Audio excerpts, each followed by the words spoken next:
믿음, 소망, 사랑 제목을 삼고 함께 또 성령 하나님께서 주시고자 하는 은혜 나누도록 하겠습니다. 우리가 인생을 살아가는 동안 참 힘들고 어려운 것이 무엇인가 다 있어요. 힘들고 어렵고 곤고한 그런 때가 다 있지 않습니까? 참 힘들고 어려운 것이 무엇인가 참 생각을 해보면 그것은 우리가 잘 알지를 못한다는 것입니다. 알지를 못해요. 1분 1초의 일을, 내일 일을 알 수가 없기 때문입니다.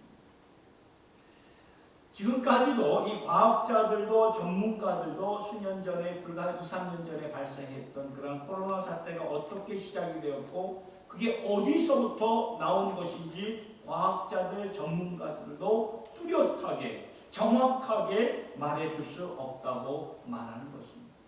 추정은 할 수 있죠. 거기에서 진원지가 거기일 거다. 이렇게 추측은 하지만 정확하게 여기다라고 말할 수가 없습니다. 또한 최근에 미국 대통령 후보 연설하는 과정에서 총격 사건이 있지 않았습니까?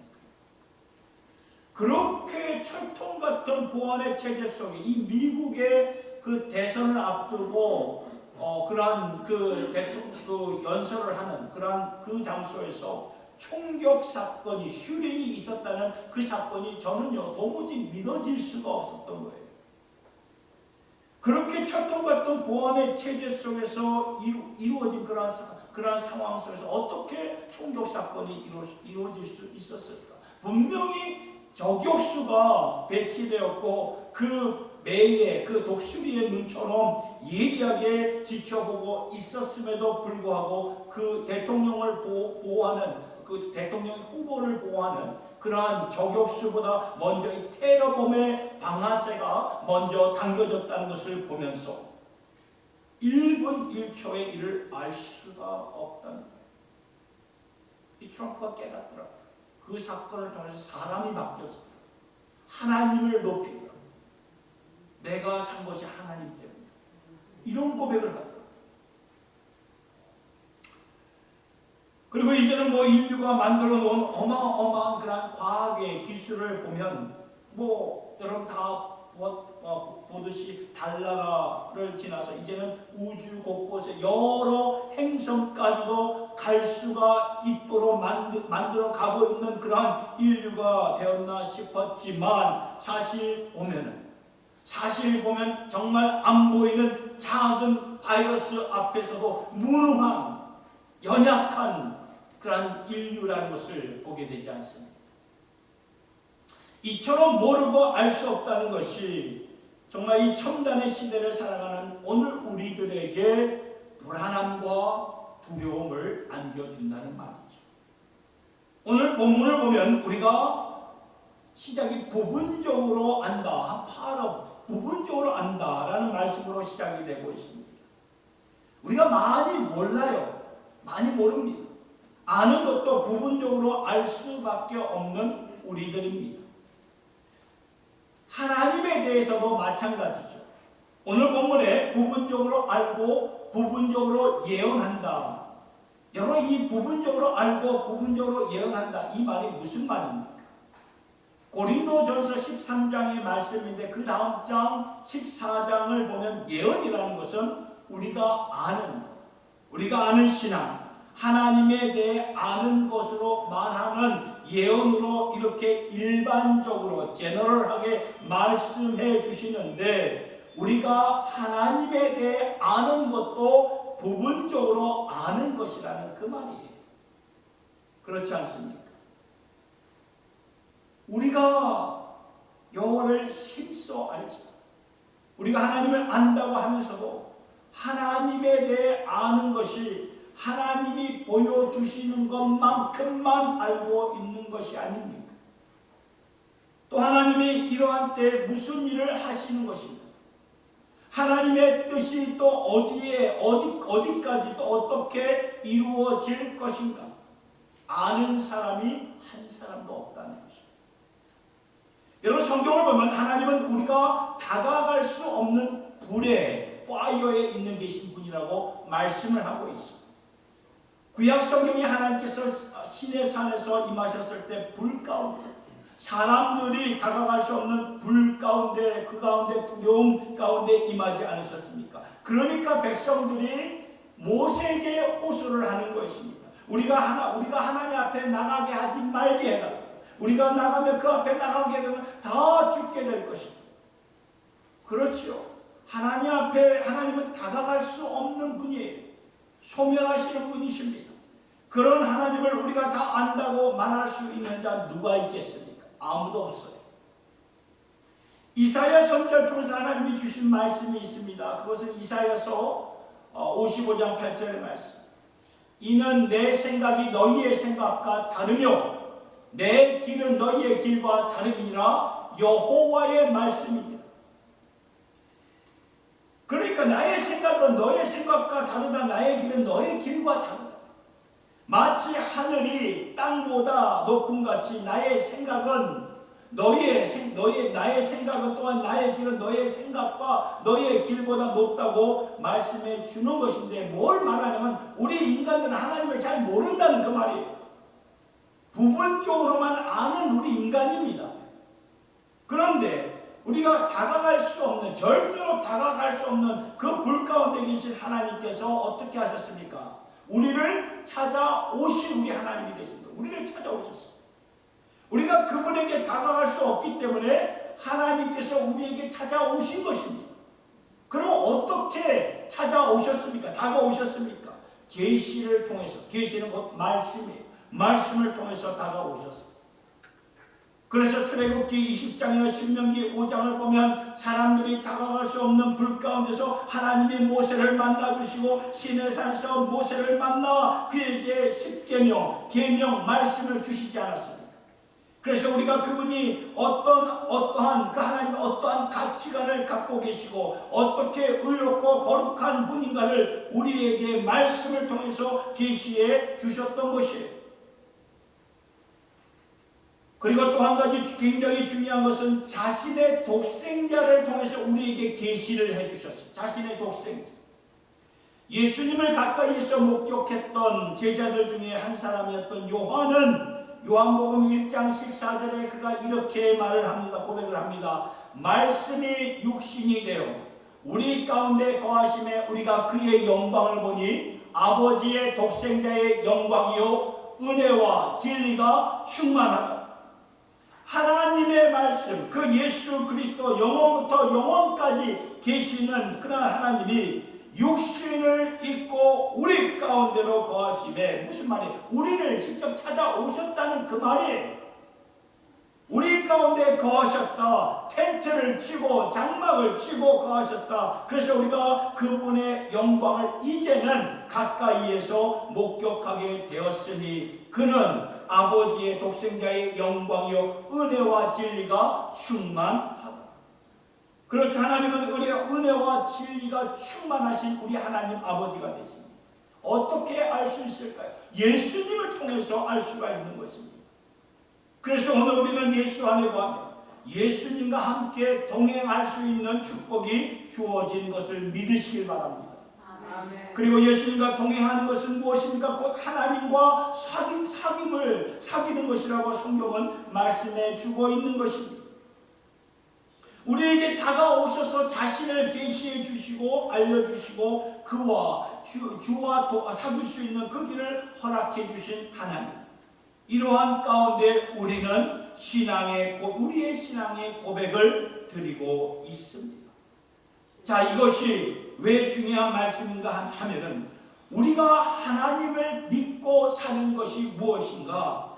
특별히 살다 보면은 우리가 사는 가운데, 인생의 여정 가운데 알 수 없는 상황에, 때로는 알 수 없는 상황에 처할 때가 있지 않습니까?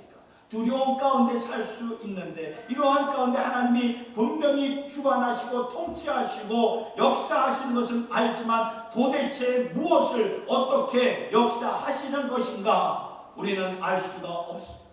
알 수가 없어요. 부분적으로만 알고 부분적으로만 예언을 하기 때문에 인생의 질문과 회의 가운데, 두려움 가운데 알 수가 없는 그러한 상황이지만 하나님께서 충분하게 자신을 알려주시고 깨닫게 하여 주셨기 때문에 우리는 확고하게 분명하게 붙잡을 수 있는 세 가지가 있는데 그 중에 하나가 오늘 말씀이에요. 그 중에 하나가 바로 믿음을 붙잡고 사는 것입니다. 믿으십니까? 아멘. 믿음을 붙잡고 사셔야 돼요. 믿음이 무엇입니까? trust하는 거, trust. 신뢰하는 거, 신뢰하는 거. 다 이해하지 못할지라도 신뢰하는 거예요. 다 알 수 없어도 신뢰하는 것입니다. 여전히 두렵고 막막하지만 신뢰하는 거예요. 신뢰가 곧 뭐라고요? 믿음입니다. 믿음이에요. 다 알 수 없는 하늘이 땅보다 높은 같이 하나님의 생각과 하나님의 길이 우리의 것과는 너무나 다르기 때문에 우리는 진짜로 부분적으로 알 수밖에 없는 상황이지만 그러한 우리를 버리지 아니하시고 외면하지 아니하시고 우리를 직접 찾아오신 하나님, 우리에게 독생자를 주신 하나님, 그러한 하나님이시라면 우리가 신뢰할 수 있는 것 아니겠습니까? 믿음의 선조들을 다 보세요. 그렇게 살았어요. 다 알 수 없는 그러한 자리에서도 믿음을 바라보며 믿음을 붙잡고 살았던 것입니다. 두려운 자리 있죠. 두려운 자리에서도 믿음을 붙잡고 굳건하게 살았던 거죠. 막막한 가운데, 어려운 가운데 믿음으로 신뢰하며 소망하며 살았던 것이 우리 선조들, 믿음의 선조들이 살았던 그 삶의 방식입니다. 제가 아는 분 중에 오래전에 싱글맘이 되셨고 그래서 참 어렵게 사시는 분이시지만 항상 믿음으로 잘 감당하시며 살았던 그런 분이셨어요. 그런데 난소암으로 인하여 암투병을 하셨어요. 암투병을 하면서 어렵고 힘들고 막막한 그런 긴 터널 같은 그런 시간을 보내면서 형제들과 카톡으로 주고받으면서 많이 울고 또 울고 기도하고 그러한 시간을 참 지냈던 참 어렵고 그러한 참 암흑 같은 그런 시간을 지냈지만 하나님의 은혜 가운데 회복의 시간을 하나님이 허락해 주셨고 회복하는 가운데 그분이 언젠가 이런 말을 남기시더라고요. 이런 말을 하시더라고요. 힘든 기간을 보내며 인생의 바닥을 치게 되었을 때 그래서 질문이 생기고 회의가 생겼을 때 그래도 바닥을 치게 되니 하나님을 붙잡게 되더라. 저 마지막 문장이 굉장히 제 마음을 이렇게 움직이게 되었습니다. 감동이 되어 여운을 남기게 되더라고요. 그래도 바닥을 치게 되니 인생의 바닥까지 내려갔는데 바닥을 치게 되니 하나님을 붙잡게 되더라. 하나님. 여러분 우리가 인생의 바닥으로 내려가게 되었을 때 한번 생각해 보세요. 하나님이 안 계시다면은 붙잡을 수 있는 하나님이 안 계시다면은 여러분 이것보다도 더 치명적인 게 또 어디 있겠습니까? 하나님이 안 계시다면 가장 낮은 곳 가장 밑바닥으로 내려갔을 때 붙잡을 수 있는 하나님이 안 계시다면 우리 모두는요 예수 믿는 우리 모두 세상 사람들처럼 패닉하게 될 수도 있고 아니면 세상 사람들이 하는 것처럼 다 세상 따라 이생의 정욕, 안목의 정욕, 육신의 정욕 이런 것 따라 다 했을지 모르겠어요. 그런데 인생의 바닥에 내려가니 붙잡을 수 있는 하나님이 계시다는 것이 얼마나 감사한지 모르겠습니다. 하나님을 붙잡을 수가 있는 거예요. 하나님을 신뢰할 수가 있다는 것입니다.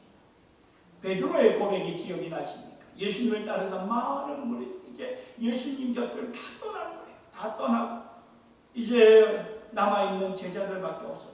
그러니까 예수님이 제자들에게 말합니다. 너희들도 떠나리라. 너희들도 가려느냐.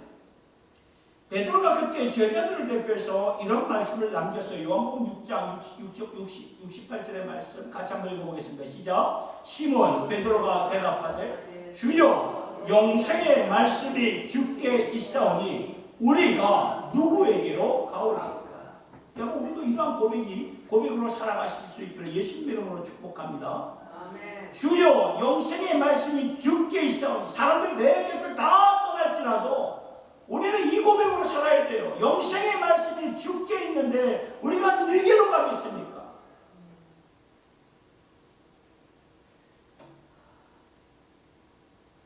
다 떠나고 등을 돌릴 수가 수밖에 없고 다 망가지고 권고할 수밖에 없고 앞이 어떻게 전개해야 될지 모르는 캄캄하고 막막한 가운데 생명의 말씀이 주께 있사오니 우리가 누구에게로 갈 수 있겠습니까? 생명의 말씀이 여기에 있습니다.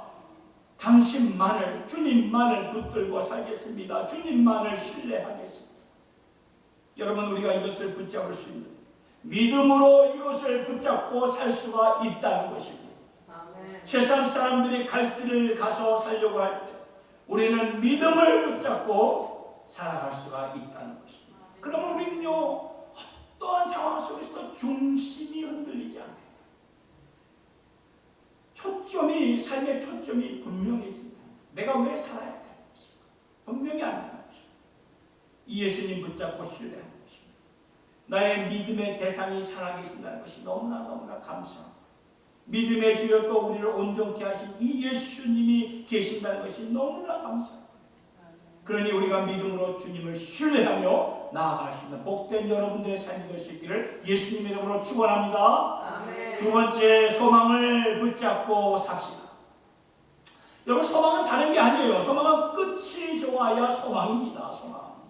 그러니까 오늘의 상황 가운데 좋은 쪽으로 반전이 될 수가 있고 안 좋은 쪽으로 반전이 될 수가 있지요. 만일 오늘이 안 좋은 상황이지만 이것이 좋은 쪽으로 가게 된다면 거기에 소망이 있는 거예요. 그렇지 않아요? 오늘 본문 말씀에서 바로 이면을 우리에게 강조해 주시고 있는 것입니다. 고린도전서 13장 10절의 말씀을 보면 이렇게 나와 있습니다. 고린도전서 13장 10절에서 12절의 말씀 보세요. 온전한 것이 올 때 부분적으로 하던 것이 패하리니 내가 어렸을 때는 말하는 것이 어린아이와 같고 깨닫는 것이 어린아이와 같고 생각하는 것이 어린아이와 같다가 장성한 사람이 되어서는 이런 아이의 일을 버렸노라. 우리가 지금은 거울로 보는 것 같이 희미하나 그때는 얼굴과 얼굴을 대하여 볼 것이요 지금은 내가 부분적으로 아나 그때는 주께서 나를 아실 것 같이 내가 온전히 알리라. 또 그가 수정같이 맑은 생명수의 강을 내게 보이니 하나님과 미 어린 양의 보좌로부터 나와서 길 가운데로 흐르더라. 강 같아 강 좌우에 생명나무가 있어 12가지 열매를 맺되 달마다 그 열매를 맺고 그 나무 잎사귀들은 만국을 치료하기 위하여 있더라. 여러분, 이 말씀에서 보면은 지금은 부분적이다. 그러나 그때는 온전하다. 이 고린도전서 이 말씀인데요. 그때는 분명하다. 지금은 어린아이와 같다. 그때는 장성한 사람처럼 알고 깨닫게 되리라. 결국 그렇게 된다는 것을 우리에게 말씀해 주고 있는 것이죠. 이게 소망이라는 것입니다. 지금은 희미하나 그때는 분명하게 온전하게 장성한 사람처럼 된다. 그런 말이죠. 아무리 어려운 시기를 지나고 있을지라도 우리의 결말이 어떻게 될 것인가, 이것을 우리가 붙잡으면 우리는 소망으로 살 수가 있는 것입니다. 소망으로 충분히 참을 수가 있고 인내할 수가 있는 것이죠. 우리가 좀 전에 보았던 요한계시록 그 22장의 이 말씀, 22장부터 이 말씀을 우리가 보면은 뭐를 말해주고 있냐면 이 말씀이 결국은 천국에 대해서 말씀해주고 있는 말씀, 요한계시록의 말씀입니다. 이 천국을 우리에게 설명해 주시고 있는데 이 말씀을 잘 보시면은 그가 아까 보셨듯이 1절, 2절 제가 아까 좀 전에 읽었죠. 3절과 4절을 보면은 다시 저주가 없으며 하나님과 그 어린 양의 보좌가 그 가운데 있으리니 그의 종들이 그를 섬기며 그의 얼굴들을 볼 터이요 그의 이름도 그들의 이마에 있으리라. 다시 밤이 없겠고 등불과 햇빛이 쓸데없으니 이는 주 하나님이 그들에게 빛이십니다. 그들이 세세토록 왕노릇하리라. 그러니까 결론이 이런 것이죠. 결론. 마지막에 이런 것이다. 우리의 목적지가 이런 것이다. 그러니 저 말씀을 통해 천국을 설명하는데 지금 이 요한계시록 22장 1절부터 5절까지 천국에 대해서 설명을 하는데 인간의 표현으로는 그것이 이 말씀의 이 단어와 이 구절이 이게 최선의 방식으로 천국을 설명한 거예요. 천국이 인간의 어떠한 상상력으로 표현이 안 돼가지고 사도 요한이 지금 자신이 갖고 있는 모든 단어, 모든 것을 다 총동원해가지고 설명하고 있는 것이 천국이라는 거예요. 설명하기가 너무 힘들어요. 그리고 22장에 와서는 이렇게 주님의 치유가 있고 통치가 있고 저주는 없고 하나님의 어린 양과 주의 백성들의 얼굴을 보며 밤이 없을 테니 주님의 빛이 영원히 빛나는 것이다. 여러분, 이것이 우리의 목적지입니다. 파이널 데스티니션입니다. 우리가 가야 할 마지막 그 목적지라는 것입니다. 결론이 이렇게, 그러니까 결론이 이렇다는 거죠. 결론. 소망이 있는 거죠. 그래서 소망으로 살 수가 있다는 것이죠. 그래서 지금은 희미하게 보이나 그때는 다 본다는 거예요. 지금은 희미해요. 그러나 그때는 다 이게 소망입니다. 지금은 부분적이나 그때는 다 온전하게 풀리하게 본다는 그 말이죠. 소망입니다. 여러분, 예수님께서 처음 보이셨던 표적이, 공생이 시작할 때 처음 보이셨던 표적이 무엇이었습니까? 가나 혼인잔치, 물이 변하여 포도주가 된 그 사건. 예수님께서 처음으로 자신의 표적과 능력을 이렇게 보이셨는데, 혼인잔치에서 여러분 포도주가 떨어지게 되면 참 난감한 거예요. 있을 수가 없는. 근데 그런 있을 수가 없는 일이 벌어진 거예요. 포도주가 떨어진 거예요. 이 팔레스타인 문화에서 포도주가 혼인잔치에서 떨어질 수 있는 것, 떨어진다는 것은 참 말이 안 되는 그런 일인데, 이 딱한 사정을 알고 예수님의 모친 어머니였던 마리아가 그 아들 예수에게 도움을 요청하죠. 그래서 예수님이 오셔서 그 종들에게, 그 설번트에게 참 돌 항아리 6개의 물을 가득 채우라고 명하시죠. 그리고 나서 그 가득 찬 물이 변하여 뭐가 되었습니까? 포도주가 되었습니다. 사람들은 그 하객들은 거기 온 하객들은 그 포도주의 맛을 보고 깜짝 놀래. 어떻게 가장 좋고 가장 훌륭한 포도주가 지금 이렇게 계속해서 나올 수 있는 것입니다. 모든 잔치집에서는 가장 좋은 포도주가 처음에 나오다가 이게 나중에 손님들이 어느 정도 하객들이 취했을 때에 그때는 좀 이렇게 포도주가 질이 낮은 그런 포도주를 내보는데, 어떻게 이 집은 거꾸로 반대로 되었는가? 가장 좋은 포도주가 처음부터 끝까지 어떻게 이렇게 나올 수 있는 것입니다. 여러 가지 이 가나 혼인잔치 통해서 우리에게 주는 영적 교훈이 많지만 그 중에 한 가지 중요한 것은 끝이 항상 더 좋다. 결말이 항상 좋다. 주 안에 있는 자들에게는 결론이 항상 더 좋다. 그걸 말해주고 있는 것입니다. 이게 소망이라는 것이죠. 소망은 앞을 내다보면서 가질 수 있는 것이라는 거죠. 지금이 다가 아니라는 거예요. 다가 아니에요. 그 후에 반드시 그 후에 어떠한 일이 있어요. 우리에게 약속된 천국은 이러한 곳이라는 거죠. 온전히 알고 분명히 보고 깨달을 때가 온다는 것입니다. 이게 소망이다. 그때가 온다. 반드시 온다. 이 소망을 붙잡고 살 수 있기를 예수님의 이름으로 축복합니다. 세 번째, 사랑을 우리가 실천하며 사실 사랑을 붙잡고 사실 사랑. 고린도전서 13장을 보면 우리가 잘 알듯이 고린도전서 13장은 사랑장이라고 말합니다.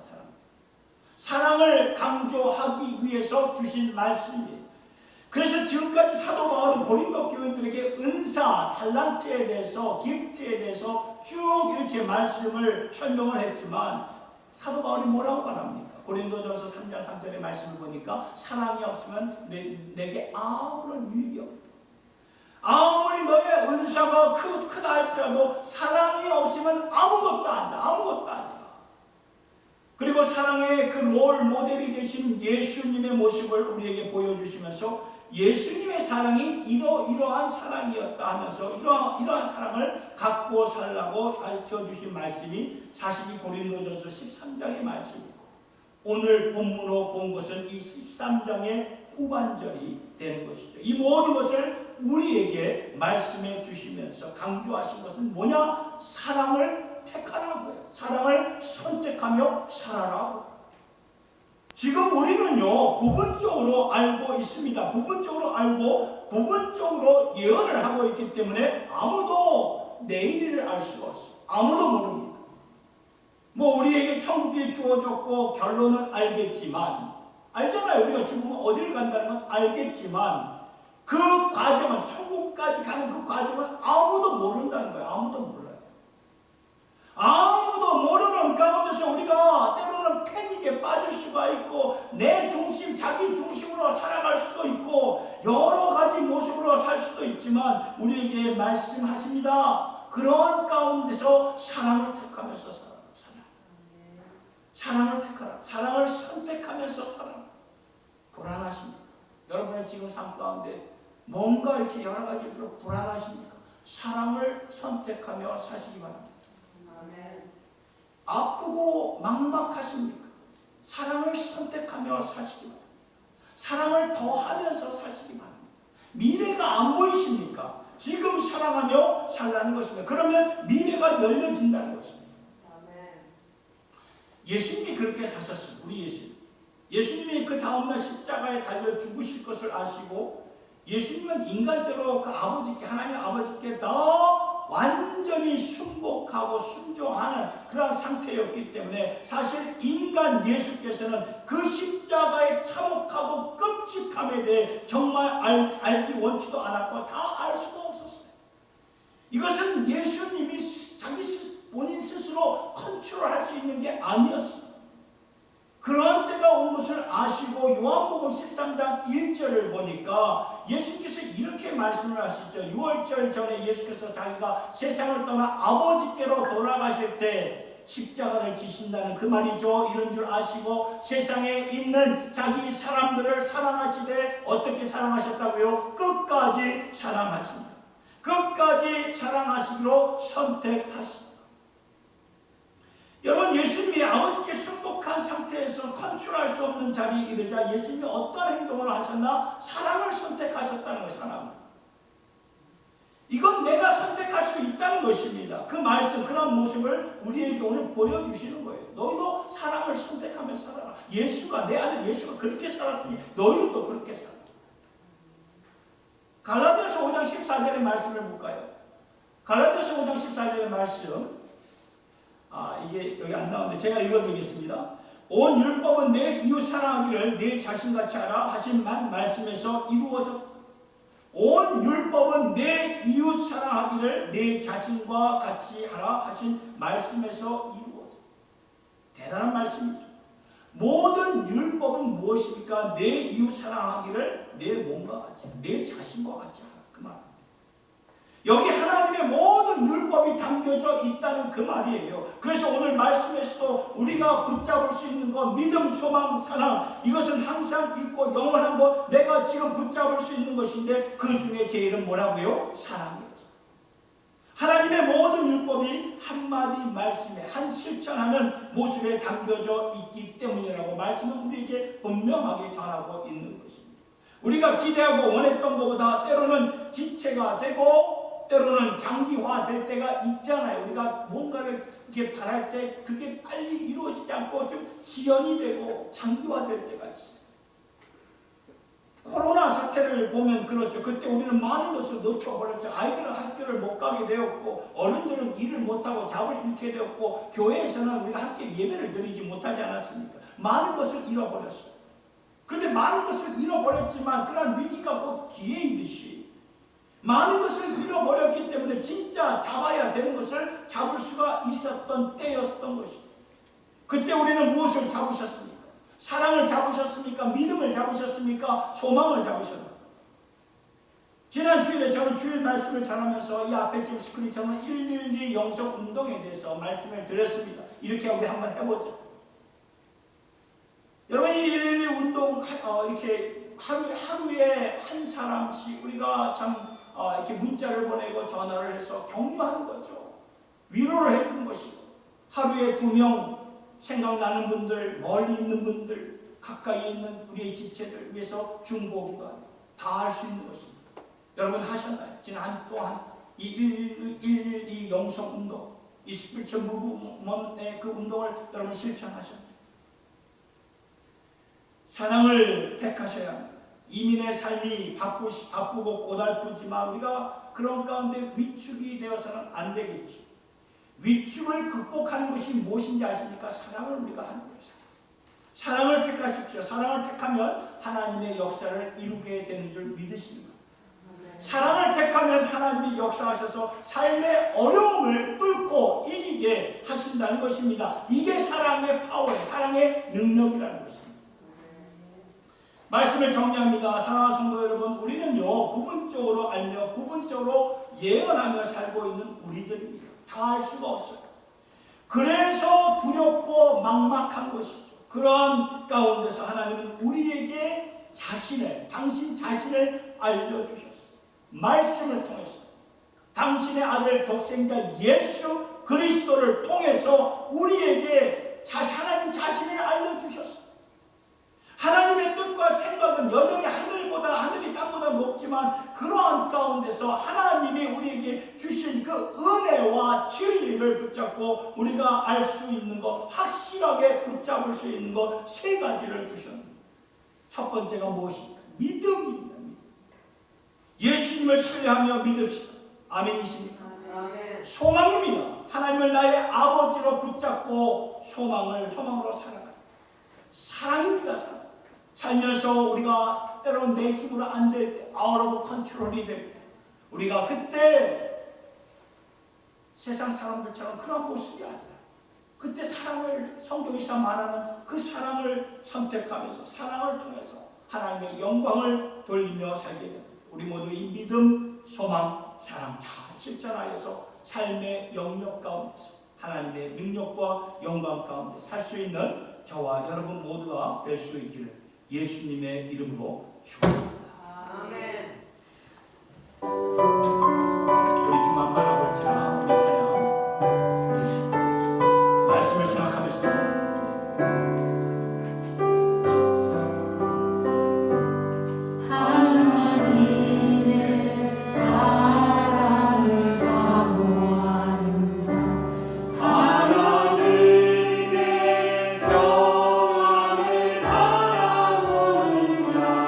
너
영원히 붙잡을 수 있는 세 가지가 있음을 감사와 찬송을 올려드립니다. 우리에게 허락하신 믿음, 소망, 사랑으로 참 우리를 붙들어 주시는 주님, 이때를 견디고 인내할 뿐만 아니라 승리할 수 있는 주님의 권속들 되게 하여 주시옵소서.